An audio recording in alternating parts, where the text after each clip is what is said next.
play a game. Let's watch the kids make animal noises, and then we can guess what hibernating animal it is. Ready? Here we go.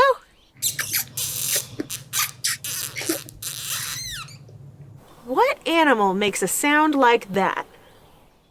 A bat. Good job. Okay, on to the next one. Whoa, that sounds like an animal that doesn't want to be bothered. It's a big lizard called the Gila monster. Yes! What animal makes a sound like that? Choo-choo.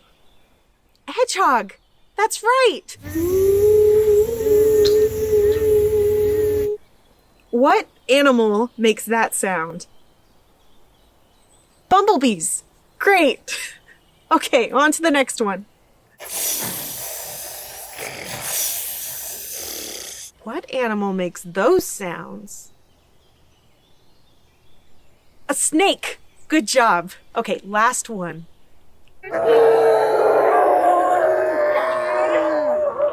That's the biggest hibernating animal that we've learned about today.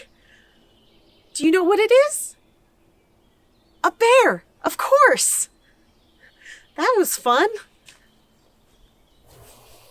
It was so good to spend time with you today. I've got to get back to taking care of the forest.